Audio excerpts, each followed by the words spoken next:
Selamat siang Bapak Ibu yang terkasih. Siang.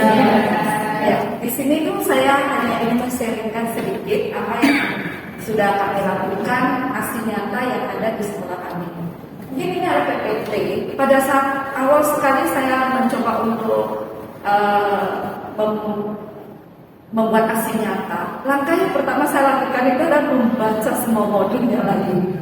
Karena saya bingung dengan PPT yang pernah saya dapat begitu ya. Lalu antar slide ini kok kayaknya nggak nyambung sama sekali gitu.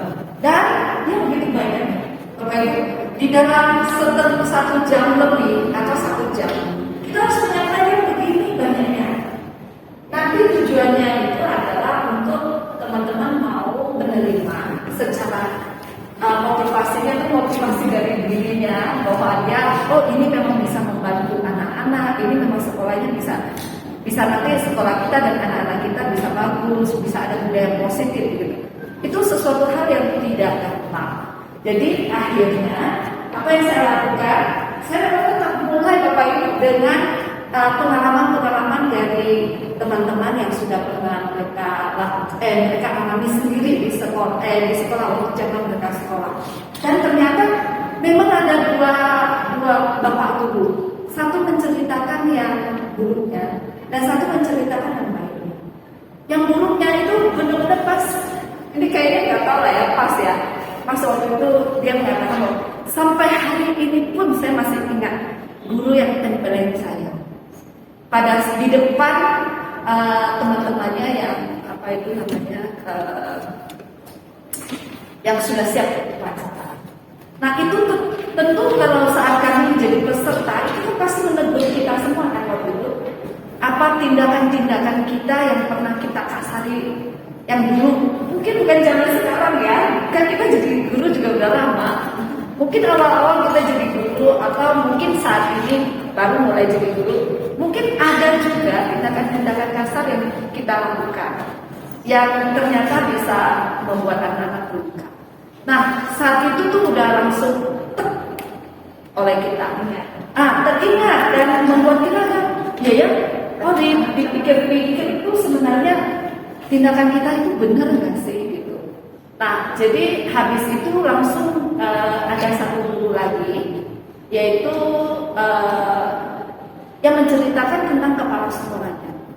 Bagaimana kepala sekolahnya itu selalu mengatakan hal-hal yang baik, selalu memotivasi, sehingga beliau sekarang jadi guru pun beliau tidak pernah lupa untuk memotivasi anak-anak begitu. Jadi kita semua dibentuk juga oleh guru-guru kita. Ada hal-hal yang baik yang perlu kita ingat gitu ya, dan bisa juga kita salurkan ya, atau kita teruskan kepada anak-anak didik kita. Oke. Setelah itu saya lakukan apa?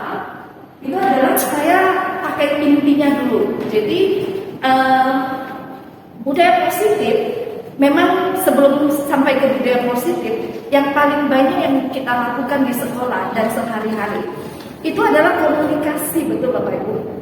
Nah, jadi mau budaya positif itu semua ada kaitan dengan bagaimana cara kita berkomunikasi. Sehingga saya mulai dulu yang ini, yang komunikasi ini. Nah, jadi saya bilang ke teman-teman bahwa apakah teman-teman saat berkomunikasi dengan anak, apakah kita sifatnya dulu kan biasanya kita punya asumsi ya, persepsi bahwa anak itu melakukan itu karena apa, begitu kan, betul? Atau sebenarnya kita beri ruang kepada mereka untuk kita benar-benar tahu hari itu kejadiannya apa. Dan kalau misalnya dia salah, dia juga tahu, oh ya hari ini saya salahnya. Jangankan anak-anak kita aja masih bisa salah begitu kan ya. Ya, baik. Lalu, nah ini yang saya terus apa ini namanya, terus ingatkan teman-teman. Jadi yang paling penting itu saya letakkan di paling depan. Jadi bahwa kita anak-anak bersama kita itu sebuah kesempatan yang paling unik. Presiden dan siapapun lah ya, pekerjaan yang lain itu tidak pernah bisa menyentuh pada kehidupan setiap anak. Tapi kalau kita bisa begitu, kita beda begitu ya. Jadi kita punya banyak sekali kesempatan untuk berinteraksi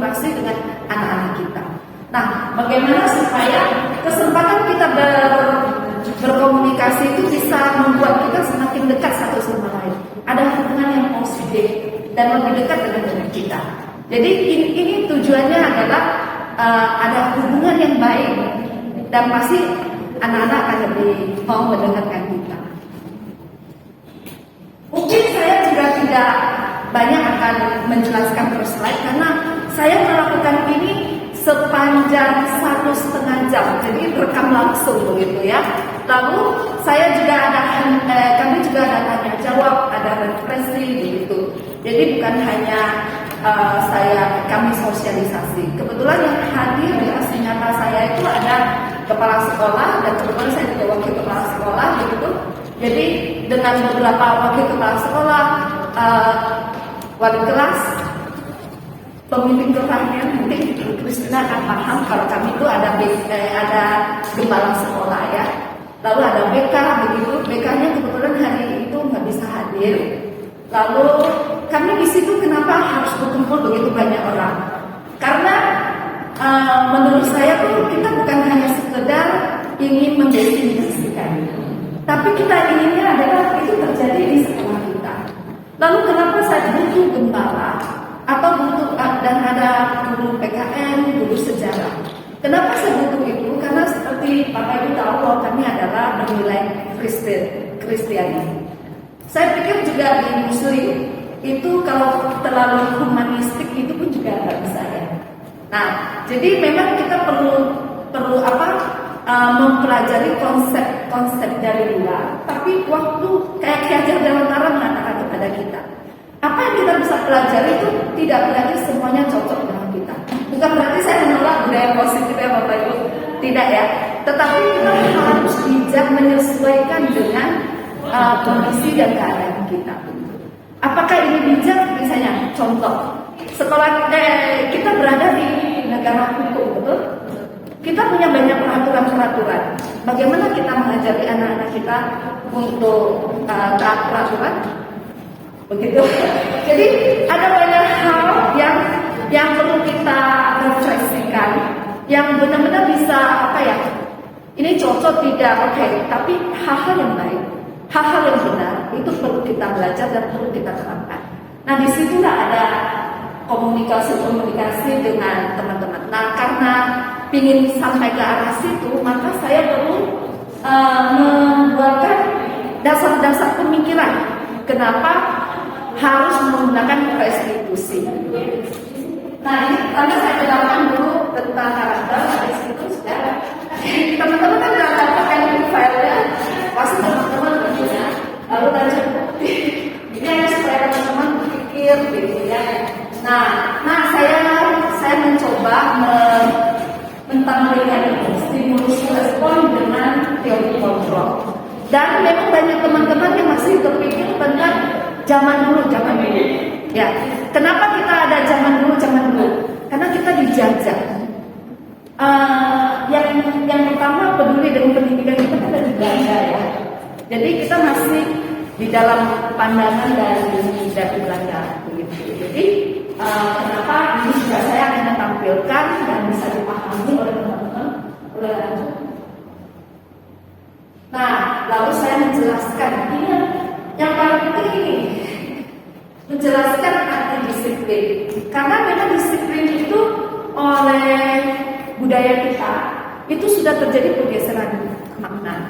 Jadi disiplin yang benar-benar yang sejati ya, yang awalnya itu adalah membuat orang menggali potensi menuju sebuah tujuan, apa yang dihargai.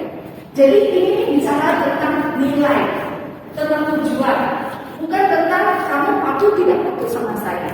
Seperti tadi tuh ada Bu Evi yang dia semangatnya ingin berubah. Walaupun itu menggerakkan kita kan Bapak Ibu, betul? Jadi nilai-nilai itu yang akan menggerakkan baik saya sebagai pelaku, sebagai anak, itu yang saya mau berjuang.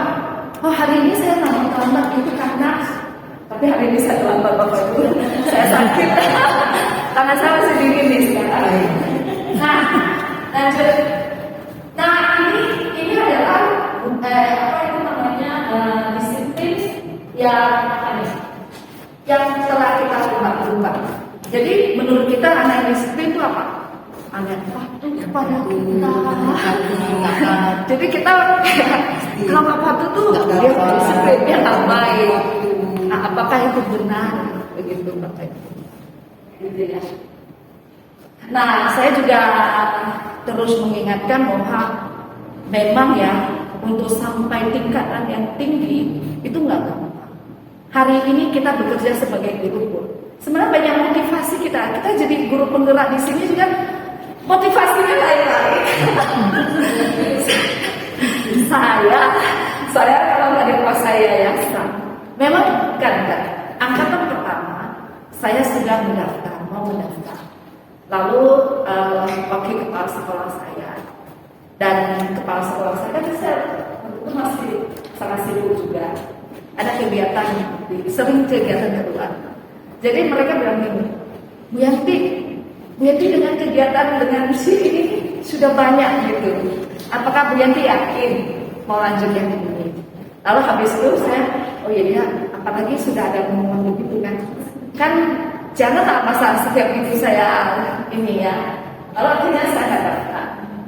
Lalu setelah mulai angkatan 5 berlalu, itu dari yayasan sudah mewajibkan semua wakil harus mendaftar. Jadi akhirnya baru saya mendaftar. Nah, saya sudah bersyukur Bapak Ibu karena saya nggak pandai tulis. Saya bukan tipe orang yang pandai nulis. Tidak pandai berkata-kata indah-indah Bapak Ibu. Nggak pandai menunjukkan sebuah penampilan yang cantik atau apa gitu. Saya orangnya tuh selalu apa adanya ya. Jadi saya sebenarnya sudah tidak dapat di angkatan 7. Seharusnya sudah ada nama saya. Tahu-tahunya keluar tambahan. Jadi saya di sini nih, Bu Evin kok tambahan bukan? Saya tambahan Bu Evin.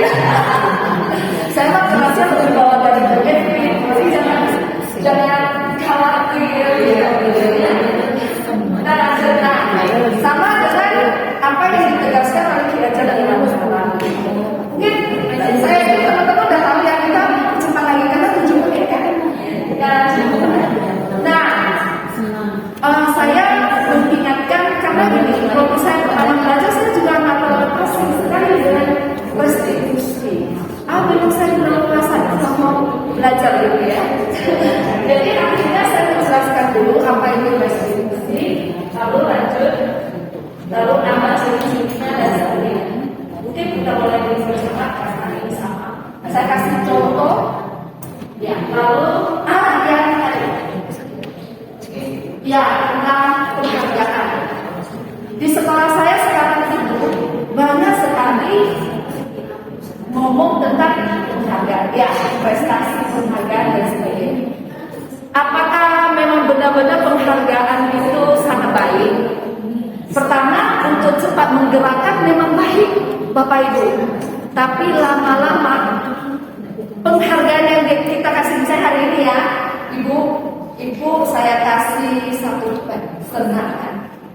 Besok kalau saya kasih 1,5 lagi, belum tentu saya ibunya ini lagi gitu. Kan mau lebih lagi dan sebagainya. Jadi memang ini juga saya tetap mempoinkan penting untuk untuk kami pikirkan mendalam tentang bagaimana sih penghargaan itu sebenarnya.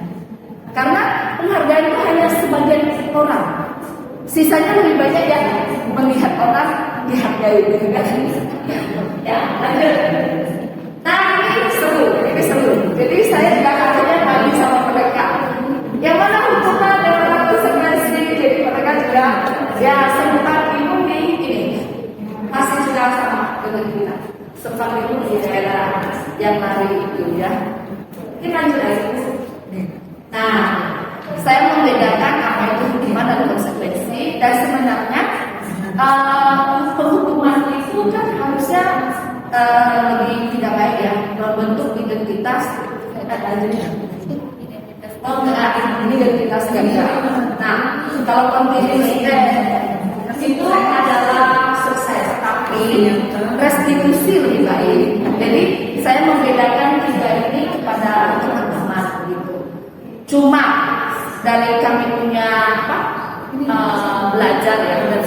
dari teman-teman yang selama ini menjalani, mereka tetap mengatakan peraturan itu penting.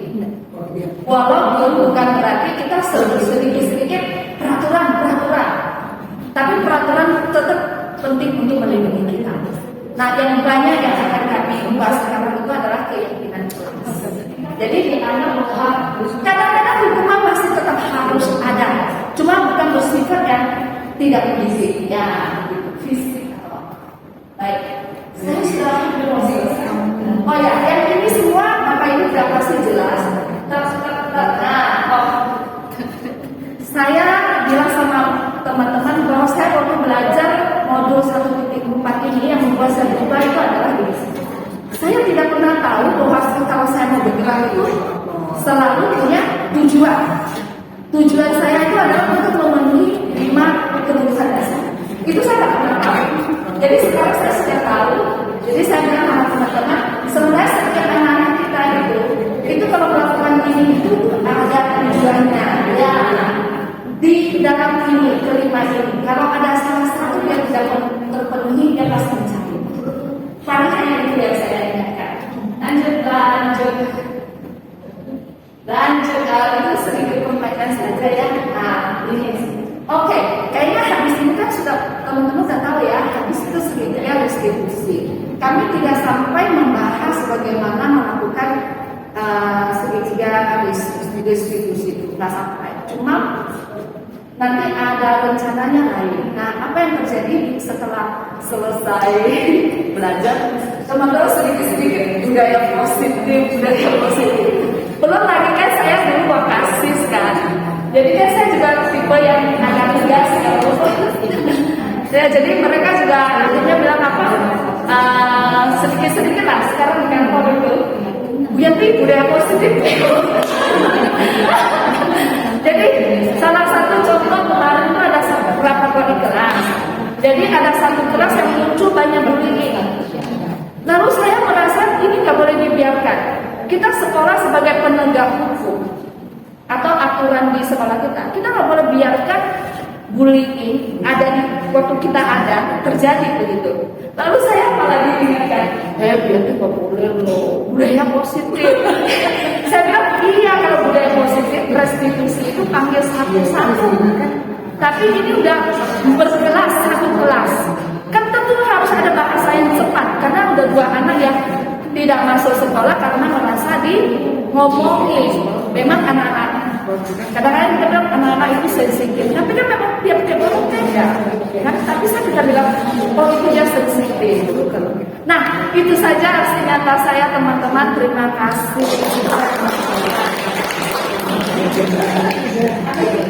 Terima kasih.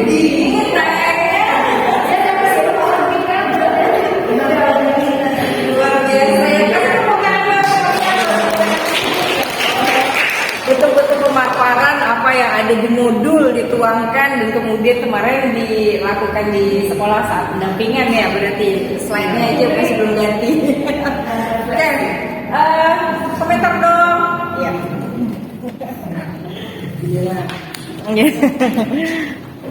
Baik, selamat siang Bapak Ibu. Terima kasih Bu Yanti atas berbagi aksi nyatanya. Saya tertarik sekali karena kita sama-sama dari yayasan. Kalau saya dari Petrus juga yayasan. Dan memang dari paparan itu tadi menunjukkan bahwa rekan-rekan itu sangat mendukung. Nah, sama juga seperti yang kemarin saya lakukan. Jadi pada saat saya diseminasinya kan online, kami Ciping. Dan itu saya sangat bersyukur kepala sekolah hadir, wakil kurikulum sama kesiswaan hadir. Walaupun wakil kesiswaan kami sedang sakit, lagi berobat di Jogja, tapi beliau hadir di rumah sakit. Jadi saya tuh kayak merasa, wah ini dapat dukungan yang luar biasa. Dan saya tertarik dengan yang Bu Yanti tadi bilang, teman-teman jadi sedikit budaya positif gitu ya Bu Yanti ya. Jadi kemarin saya juga kayak gitu, kami pada hari Jumat, kemarin kan kami ada pertemuan, lalu ada kayak apa ya, pasti ada snacknya. Jadi ada salah satu guru senior bilang, ayo keyakinan kelas kita apa nih? Yang dibabarkan oleh Bu Titin kemarin apa deh? Jadi kayak sebenarnya dari omongan di kantor seperti seperti itu sudah menurut saya apa yang kita lakukan itu secara tidak sadar mereka menerima, dan itu nanti lambat laun juga akan bisa membudaya gitu. Dan saya juga materinya kan memang lumayan banyak, pemaparan saja saya sampai 1 jam 40 menit karena memang kepala sekolah saya ngomong, nanti kepala sekolah nggak lanjutkan, oke kita langsung kontekstual yang sekarang kita lakukan di sekolah, hukuman atau konsekuensi ya Bapak Ibu. Jadi kepala sekolah langsung ambil alih gitu. Jadi saya merasa ternyata responnya memang itu menguatkan saya juga. Jadi saya awalnya agak merasa saya sanggup tidak ya membawa perubahan, karena memang sebelumnya ada juga guru penggerak, tapi pada ini kan ini yang pasir di kantor ya, ada ini pasir. Nah jadi saya baru kemudian dengan begitu jadi saya merasa ayo dong teman-teman kita bisa bergerak bersama, dan dengar pernyataan dari Bu Yanti jadi menguatkan saya. Kita hadir bersama untuk saling menguatkan, gitu ya. Oke, dari kelompok 3, silakan dong.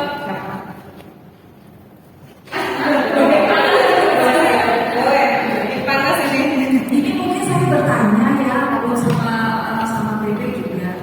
Jadi begini, kebetulan saya kan mengajar di kelas rendah. Untuk restitusi ini, mungkin untuk SMA, SMP itu bisa ya sangat maksimal menggunakan restitusi. Tapi untuk kelas 1, kelas 2, kelas 3, saya kadang-kadang bingung mau mengadakan restitusi karena ini kan anak masih nurut. Kalau nggak mau ini ya, kalau dia ya tinggal pola anak-anak itu. Jadi ketika saya mencoba melakukan restitusi kepada anak-anak kelas 1, kelas 2, saya kayaknya kok belum kena ya, belum dapat ya makna restitusi itu. Ini yang saya tanyakan. Seperti mungkin kalau kelas 5, kelas 6 masih bisa lah ya. Tapi kelas 1, kalau saya kan tidak kelas 5 ya. Kelas 1, kelas 2 itu maksudnya di mana restitusinya? Karena ketika saya mereka berarti anak-anak ya. Kalau mereka berantem, kan kita nggak mungkin konseling. Kamu itu tahu salah di mana? Saya kadang sendiri. Tadi ketika ada yang tadi saya ngomong gitu ya. Nanti malah mereka bilang gini, Bu kenapa ibu ngomong? Ya kan dia kan masih di kamu lakukan seperti itu. Itu aja restitusinya seperti itu. Tapi kalau saya suruh duduk mereka, tapi kalau sama kalau belum kena, itu makanya gimana ya caranya gitu. Mungkin ini jadi pertanyaan bisa membuka ada yang bisa menjawab ya untuk membuka wawasan saya tentang restitusi untuk siswa kelas 1, kelas 2 dan kelas 3. Cuma itu aja. Terima kasih Bu Evin, luar biasa. Oke, memberikan pendapat, kemudian memberikan juga pertanyaan. Ini sekali dayung, 2, 3 pulau terlampaui. Ya, pertanyaannya adalah sekitar bagaimana sih implementasi restitusi di kelas rendah. Di kelas rendah, pertanyaannya diajukan pada CGP dan juga PP. Saya ambil yang terakhir deh sekarang, karena saya ngajar SMA. Silakan yang ibu guru SD, kalau lagi ibu guru SD, ibu guru SD, ya, maka langsung. Saya hanya memberikan pandangan atau contoh kecil saja. Sebenarnya restitusi di kelas 1, 2, 3 itu malah lebih enak. Nah, kenapa? Kita misalnya kita cukup memberikan contoh. Nah, jadi tidak banyak ngomong, tidak banyak berbicara. Misalnya dia kelahi atau barisnya tidak tertib. Nah, di sebelahnya itu kan baris juga. Nah. Kok ini ngomong terus kan? Coba lihat di belakangnya atau lihat sebelahnya atau lihat kelas yang lain. Rapi, barisannya tertib. Ini. Oh iya kamu. Nah, mau tidak seperti ini? Mau Bu, mau. Nah, kalau mau seperti itu, gitu kan? Nah, kita ikut seperti itu. Nah, kalau tadi anak-anak atau kalian barisnya tertib enggak? Enggak Bu. Nah, kalau tertib kira-kira bagus enggak? Enggak bagus Bu. Nah, bisa enggak dicontoh? Enggak lah Bu. Nah, begitu. Jadi banyak pertanyaan-pertanyaan yang bisa kita gali. Mungkin restitusinya seperti itu Bu. Ya, kalau di tadi kelahi ya. ya Bu ini ngadunya kan biasa anak kelas 1, 2, 3 kan ngadu. Nah kalau lain apa? Kenapa nangis? Dia nyubit kita Bu. Kamu cubit nggak? Kami cubit lah. Nah kalau ibu cubit, nah, seandainya kalau ibu cubit atau dosa teman kamu cubit sakit nggak? Sakit Bu. Nah kalau sakit begitu boleh nggak dilakukan lagi? Nggak Bu. Nah kan begitu. Jadi memang mau apa ya, dialog yang panjang, banyak ngomongnya kalau kelas 1, 2, 3. Kita menampilkan contoh, bukan hanya ngomongnya tapi kita contoh. Kita contohkan mungkin mereka akan lebih masuk ke otak mereka. Saya rasa cukup sekian. Baik, terima kasih. Jadi pertanyaan itu Kevin, itu kemarin sudah saya utarakan, ada yang mau waktu pengen. Kurang lebih ya, Iya. seperti itu. Jadi, saya akan menunjukkan seperti ini. Jadi, benar seperti yang Ibu Memi katakan, bahwa memang untuk anak SD kita itu mendapatkan contoh restitusi yang ideal dalam. Nah, tentu itu jadi gambaran kita, tetapi pada pelaksanaannya di lapangan kita mengalami hal-hal yang menyulitkan dalam tanda kutip seperti itu. Jadi memang melakukan restitusi pada anak SD itu memang harus disesuaikan dengan perkembangan tingkat perkembangannya. Kita kan tahu bahwa ada anak di masa-masa konflik dan yang sudah bisa berpikir abstrak. Nah, untuk namanya anak masih berpikir konflik tadi ya seperti ini, dikatakan memang langsung tunjukkan perilaku seperti apa. Tetapi kita tidak memutuskan bahwa harus seperti itu, harus dia yang memutuskan bahwa oh iya saya mau seperti itu. Jadi kita hanya memberikan yang konkret kepada mereka, contoh yang konkret. Nah kemudian jangankan untuk anak yang kelas 1, 2, 3, saya mencoba restitusi anak kelas 4. Ketika saya bertanya, jadi menurut kamu apa yang bisa kamu lakukan ya, perbuatan baik apa yang bisa kamu lakukan? Dia jangan belajar, bisa pikirin. Iya, kelas 4 itu apa ya Bu? Minta maaf aja Bu. Udah, tadi dia minta maaf itu sudah satu bentuk. Dia nggak bisa berpikir lebih. Jadi kita harus pandu terus, kita kasih kajian seperti ini. Untuk saya kasih dalam yang Ya, baik. Banyak hal yang bisa kita tangkap dari pendapatnya Bu Emi dan juga pendapatnya Bu Kiki ya. Kembali lagi kita syukur tadi disampaikan sama Bu Yanti bahwa semuanya melalui proses belajar, kemudian bagaimana mereka bisa berpikir, kemudian dia menyadari bahwa apa yang dilakukannya apakah ini benar atau tidak benar, itu kan. Ketika diterapkan kepada anak-anak, saya sangat setuju bahwa role model itu sangat dibutuhkan karena anak-anak usia 1, 2, 3 bahkan kelas 4 sendiri itu mereka membutuhkan contoh yang nyata, contoh konkret yang betul-betul ini panutan, ini yang harus mereka lakukan karena mereka masih polos. Sebenarnya Bu, ketika Bu Kiki menyatakan bahwa kelas 4 itu ngeblank, itu juga terjadi pada anak SMA. Anak SMA kelas 10, 11, bahkan kelas 12 pun ketika mereka melakukan sesuatu yang menurut guru ini kurang tepat, melanggar aturan dan tidak sesuai dengan keyakinan kelas, mereka ditanyakan, jadi menurut kamu bagaimana? Mereka juga ngeblank. Kenapa bisa ngeblank? Karena anak-anak kita jarang sekali kita ajak berpikir. Nah, ketika kita sering mengajak anak-anak untuk berpikir menurut kamu bagaimana, kita menghargai mereka, kita mau mendengar mereka, maka mereka menjadi lebih ekspresif. Nah, pembiasaan seperti ini juga seharusnya dilakukan di setiap lini, setiap jenjang. SD, SMP, SMA itu sama. Apa yang membedakan anak-anak kita dengan anak-anak yang menurut kita dari luar itu bagus ketika mereka outspoken adalah bagaimana kita membiasakan mereka untuk mengekspresikan diri mereka, kemudian membiasakan mereka untuk berpikir, oh ini satu keputusan, bagaimana yang harus pengendalian diri mereka harus lakukan, kemudian ini balik lagi ke KSE, itu semuanya harus melalui satu pembiasaan yang baik. Jadi sering-seringlah kita mengajak anak-anak kita, sering-seringlah kita menjadi role model, dan sebenarnya kita juga belajar. Karena walaupun kita sudah belajar di PGP ini, kita juga berproses. Saya juga jadi PPK, saya juga melalui proses itu. Jangan dibilang saya udah lulus GP1 lalu jadi PP saya nggak belajar. Saya tetap belajar. Jadi ketika kawan-kawan membuka modul, saya juga belajar lagi, mengingatkan kembali. Jadi saya mencari lagi apa sih yang harus saya lakukan di kelas. Nah, ini kan yang diharapkan oleh tujuan dari pendidikan kita, bahwa setiap harinya kita melakukan satu hal yang baru. Tidak bisa kita bilang ini sederhana atau tidak, tapi langkah nyata yang bisa kita tunjukkan, yang kita harapkan bisa berefek baik, berdampak baik pada anak didik kita. Tetap role model yang utama, gitu ya Bu ya.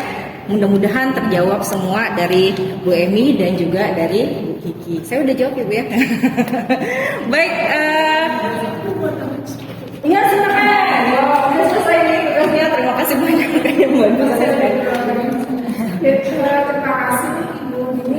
Jadi tadi apa yang dikatakan Bu Emi, susah ya untuk menerapkan segitiga restitusi itu di kelas rendah. Jangankan di kelas rendah Bapak Ibu, tadi Bu Mimi sampaikan, kami kan mengajar di kelas 12 ya Bu, SMA kelas 3. Misalnya ada seperti ini, mungkin ini tidak hanya terjadi di kelas 12, mungkin di anak SD pun terjadi sama. Jadi pada saat jam belajar, misalnya kan mereka pakai sendal kan, padahal di peraturan tata tertib jelas ya, tata tertib itu kan merupakan kebiasaan baik sebetulnya yang dituangkan dalam peraturan. Kemudian anak itu ditanya, kenapa pakai sendal? Sepatunya basah Bu. Kenapa basah? Kan bertanya. Kemarin kehujanan Bu. Bagaimana pada saat hujan, tapi sepatu kamu nggak basah? Gitu kan? Pertanyaannya kan bisa seperti itu, dan itu sederhana. Anak SD pun kemungkinan bisa menjawab ya. Kenapa? Supaya waktu hujan sepatunya nggak basah, supaya bisa dipakai lagi pada pilihannya. Dilepas Bu. Apakah dilepas saja, ditenteng, dan kamu jajan masih tetap basah enggak? Masih tetap basah Bu. Dimasukkan dalam tas Bu. Kalau dimasukkan dalam tas masih basah, masih Bu. Supaya nggak basah, kira-kira diapakan ya? Dimasukkan dalam plastik Bu. Akhirnya dia sendiri yang menjawab, menemukan solusinya. Itu hal yang sederhana saja, bukan hanya terjadi di anak SD, kelas 3 SMA itu seperti itu. Jadi mereka bisa menjawab atas permasalahan yang mereka hadapi. Jadi kesimpulannya bagaimana? Ini musim apa ya? Musim hujan. Berarti setiap hari apa yang harus disiapkan? Bawa plastik Bu, ya, bawa plastik Bu untuk berjaga kalau hujan datang. Jadi sepatunya bisa dimasukkan dalam plastik dan tidak basah. Itu mungkin segitiga restitusi yang sangat sederhana. Mungkin permasalahannya tidak sesederhana itu ya, tapi ini contoh saja yang mungkin bisa diterapkan di kelas rendah. Itu saja, terima kasih.